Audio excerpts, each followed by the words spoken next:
వారందరికీ పేరు పేరున హృదయపూర్వకంగా వినమ్రంగా నమస్సులు, వినమ్రంగా ధన్యవాదాలు.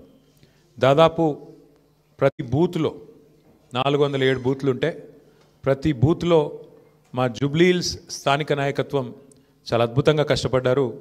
వారికి కూడా హృదయపూర్వకంగా నా ధన్యవాదాలు, హృదయపూర్వకంగా వారికి కూడా నమస్కారాలు.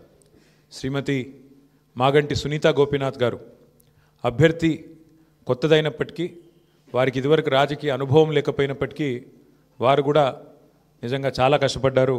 చాలా పెద్ద ఎత్తున వారు కూడా మరి పోరాటం కూడా చేసినారు. చివరి రోజు మరి ఏ రకంగా వారు పోరాడినారో మీరు అందరూ కూడా చూశారు. వారికి కూడా నా అభినందనలు. ఎందుకంటే కొత్త అభ్యర్థి అయినప్పటికీ, ఎక్కడా కూడా ప్రత్యర్థి ముఖ్యంగా అధికార పార్టీ అయినప్పటికీ, అధికార యంత్రాంగం మొత్తం ఉన్నప్పటికీ వారు కూడా మొక్కవోని ధైర్యంతో కొట్లాడినారు. సునీత గోపీనాథ్ గారికి మనస్ఫూర్తిగా నా అభినందనలు. అట్లాగే బీఆర్ఎస్ పార్టీకి మరి ఓటేసిన జూబ్లీహిల్స్ ప్రజలకి మరి చివరి ఓటింగ్ శాతం ఇంకెంత తెలియదు, బట్ చాలా గణనీయంగా గౌరవప్రదంగా మా పార్టీకి కూడా ఓట్లు వచ్చినాయి. మరి మాకు ఓటేసిన జూబ్లీహిల్స్ ప్రజలందరికీ కూడా పేరు పేరున వారికి కూడా కృతజ్ఞతలు. సరే, సహజంగానే ఒక రాజకీయ పార్టీగా ఎన్నికల్లో దిగినప్పుడు గెలుస్తామనుకొని దిగుతాం, గెలుస్తామనుకొని కొట్లాడతాం, గెలవాలని కొట్లాడతాం. అట్లనే కొట్లాడినాం. గత 2 ఏళ్లుగా బీఆర్ఎస్ పార్టీ ప్రధాన ప్రతిపక్ష పార్టీగా తన పాత్రను అద్భుతంగా పోషించింది. ప్రజా సమస్యలను మరి కేంద్రంగా చేసుకొని ప్రజల వాదనను, ప్రజల వేదనను ఇవాళ ప్రభుత్వం ముందు పెట్టడంలో, అది శాసనసభలో అయితేనేమి, ప్రజాక్షేత్రంలో అయితేనేమి, సోషల్ మీడియాలో అయితేనేమి చాలా బలంగా బీఆర్ఎస్ పనిచేస్తున్నది. మా పని ఇట్లాగే భవిష్యత్తులో కూడా కొనసాగుతూనే ఉంటుంది. ఎందుకంటే ఈ ఉప ఎన్నికల్లో కూడా మేము నిజాయితీగా కొట్లాడినాం. ప్రజా సమస్యలనే కేంద్ర బిందువుగా చేసుకొని, ప్రజలనే ఎజెండాగా చేసుకొని ఎన్నికల్లో డెఫినెట్గా చిత్తశుద్ధితో నిజాయితీగా మేము కొట్లాడినాం. మీకు తెలుసు ఎట్లా ఎన్నికలు జరిగినాయి కూడా అందరూ చూసినారు, నేను చెప్పక్కర్లేదు ప్రత్యేకంగా. మరి మొత్తం ఎన్నిక ప్రచారం ముగిసేదాకా ఎట్లా జరిగింది, ప్రతి సర్వేలో కూడా బీఆర్ఎస్ గెలుస్తుందని ఎట్లా చెప్పింది, ఆ తర్వాత ఆఖరి 3 రోజులు ఏం జరిగింది, ఇదంతా ప్రజలు చూసినారు. నేను అందులోకి పోను, అవి చెప్పను. కానీ ఒకటి మాత్రం వాస్తవం, ఈ ఎన్నిక డెఫినెట్గా మరి మాకు కొత్త ఉత్సాహాన్ని ఇచ్చింది, కొత్త బలాన్ని ఇచ్చింది. ఎందుకంటే మరి స్పష్టంగా ప్రజలు ఒక తీర్పు ఇచ్చారు. ఈ రాష్ట్రంలో ప్రత్యామ్నాయం కేవలం బీఆర్ఎస్ మాత్రమే. ఇంకా అది అందులో అనుమానమే లేకుండా ఖచ్చితంగా ఈ ప్రభుత్వం ఏదైతే పనిచేస్తుందో వారికి ప్రత్యామ్నాయంగా పోరాడుతున్న ఒకే ఒక్క పార్టీ బీఆర్ఎస్ అనే మాట స్పష్టంగా ప్రజలు చెప్పారు. డెఫినెట్గా దాన్ని కూడా మేము మాకు ఒక సానుకూల అంశంగానే తీసుకుంటా ఉన్నాం. సరే, ఇక ఈ ఎన్నికల్లో ఏ రకంగా అధికార యంత్రాంగం మోహరించింది, ఏ రకంగా వారు పనిచేశారు, ఇవన్నీ కూడా మీ కళ్ళ ముందున్నాయి. నేను వాటి విషయంలోకి ఎక్కువగా పోను. 2014 నుంచి 2023 మధ్యన కూడా చాలా ఉప ఎన్నికలు మన రాష్ట్రంలో జరిగినాయి. దాదాపు 7 ఉప ఎన్నికలు జరిగినాయి. ఈ 7 ఉప ఎన్నికలు పాలేరు కానీ, నారాయణ ఖేడ్ కానీ, హుజూర్ నగర్ కానీ, దుబ్బాక కానీ, నాగార్జున సాగర్ కానీ, హుజూరాబాద్ కానీ, మునుగోడు కానీ, ఈ అన్ని ఉప ఎన్నికల్లో మీరు ఆ రోజు కనుక గమనించినట్టయితే అప్పటి ప్రతిపక్ష పార్టీ కాంగ్రెస్ పార్టీ, ప్రధాన ప్రతిపక్ష పార్టీ, ఒక్క ఉప ఎన్నికల్లో కూడా గెలవలేదు. 7 ఉప ఎన్నికల్లో మేము దాదాపు అన్ని గెలిచాం. దాదాపు 5 గెలిచాం, ఒక 2 ఓడిపోయాం. అంతే తప్ప మరి ప్రతిపక్షంలో ఉన్న కాంగ్రెస్ పార్టీ ఆనాడు ఒక్క ఉప ఎన్నికల్లో గెలవకపోయినా చివరికి మళ్ళీ 2023 సార్వత్రిక ఎన్నికల్లో వారు విజయం సాధించారు, గవర్నమెంట్ కూడా ఫామ్ చేశారు. అట్లాగే మధ్యలో జిహెచ్ఎంసీ ఎన్నికలు వస్తే కూడా, గ్రేటర్ హైదరాబాద్ కార్పొరేషన్ ఎన్నికల్లో కూడా మరి ప్రతిపక్షంలో ఉన్న కాంగ్రెస్ పార్టీకి ఆనాడు కేవలం 1-2 కార్పొరేటర్ సీట్లు వచ్చిన విషయం కూడా ఒక్కసారి గమనంలోకి తీసుకోవాలని చెప్పి కూడా నేను కోరుతా ఉన్నా.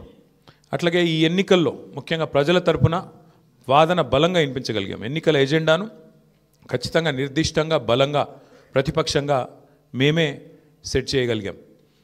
ప్రజా సమస్యలను ప్రధానంగా 6 గ్యారంటీల అమలులో ప్రభుత్వ వైఫల్యాన్ని బలంగా ప్రజల్లోకి తీసుకొని పోయాం. 6 గ్యారంటీల విషయంలో ప్రభుత్వం చేసిన మోసాన్ని తీసుకొని పోయాం. హామీల ఎగవేతను బాకీ కార్డుల రూపంలో ప్రధాన చర్చగా చేయగలిగాము.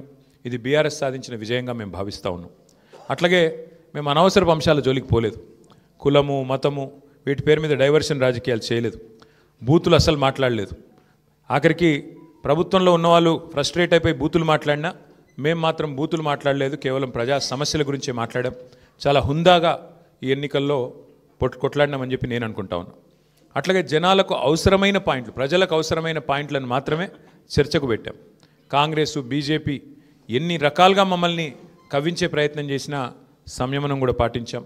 అట్లాగే మేమేం చేశాము, ఎందుకంటే ఒక 10 ఏళ్ళు ప్రభుత్వాన్ని నడిపిన ఒక జవాబుదారీ పార్టీగా, ఒక బాధ్యత గల ప్రతిపక్షంగా 10 ఏళ్ళు మీరు ఏం చేశారు జూబ్లీహిల్స్ కంటే 5,328 కోట్లతో అభివృద్ధి సంక్షేమ కార్యక్రమాలు చేశామని చెప్పి లెక్కల సహితంగా మరి ప్రజల ముందు పెట్టాము. చాలా పారదర్శకంగా పనిచేశామని చెప్పి ఎన్నికలు కూడా పోయినాం. అట్లాగే కాంగ్రెస్ ఎగ్గొట్టిన వాటిని కూడా లెక్కలతో సహా ఇంటింటికి తీసుకొని పోయాం బాకీ కార్డుల ద్వారా. అట్లాగే ప్రజా సమస్యలు, బస్సు ఛార్జీల పెంపు మీద నిరసన చెప్పాము. బస్తీ దవాఖానాలు విజిట్ చేసి ప్రభుత్వ యంత్రాంగంలో చలనం తీసుకొచ్చాము. హైడ్రా విధ్వంసం మీద, ప్రభుత్వంలో ఉన్న పెద్దల ద్వంద్వ ప్రమాణాల మీద, డబుల్ స్టాండర్డ్స్ మీద కూడా ప్రభుత్వాన్ని ఎండగట్టగలిగాం. ఆటో అన్నల సమస్యలను కూడా ప్రభుత్వం దృష్టికి తీసుకురాగలిగినాం. వాళ్ళ తరపున కూడా గట్టిగా మాట్లాడినాం.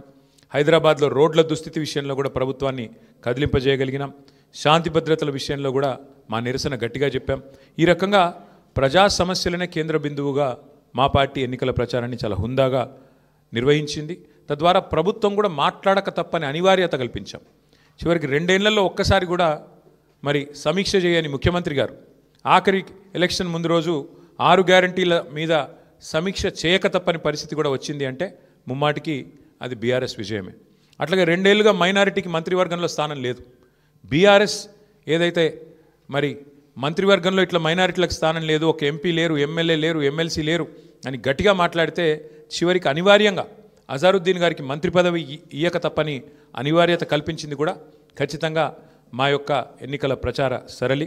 తప్పకుండా ప్రధాన ప్రతిపక్షంగా మరి మా బాధ్యత మేము నిర్వర్తించినాం.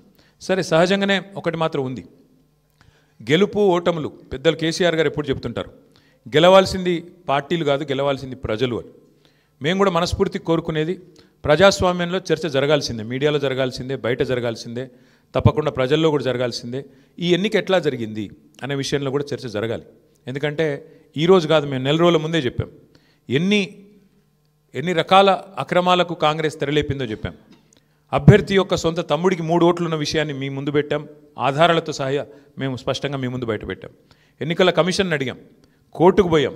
ఎన్ని ప్రయత్నాలు చేయాలో అన్ని ప్రయత్నాలు పారదర్శకంగా ఫ్రీ అండ్ ఫెయిర్ ఎలక్షన్ కోసం జరగాలని ప్రయత్నం చేసినాం. షెడ్యూల్ వచ్చిన నాటి నుంచి పోలింగ్ డే దాకా ఏమేం జరిగినాయో, ఎన్ని రకాల అక్రమాలు, ఎన్ని రకాల అవకతవకలు, ప్రలోభాలు, ఎన్ని రకాల ఒత్తిళ్ళు, ఇవన్నిటి మీద కూడా చర్చ తప్పకుండా జరగాల్సిందే.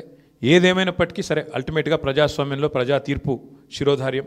తప్పకుండా మరి ఇవాళ మేము కూడా ఓట్లేసిన ప్రజలకు ధన్యవాదాలు చెప్తున్నాం. అట్లాగే మిగతా వారికి కూడా మేము విజ్ఞప్తి చేస్తూ ఉన్నాం. ప్రధాన ప్రతిపక్షంగా మా పాత్రను మీరు గమనించారు. ప్రధాన ప్రతిపక్షంగా మేము గెలవాలని కోరుకున్నాం, సహజంగా గెలుస్తామని ఆశించినాం. బట్ ఎలాంటి నిరాశ లేదు, మా పని మేము చేసుకుంటూ పోతూనే ఉంటాం. ఎందుకంటే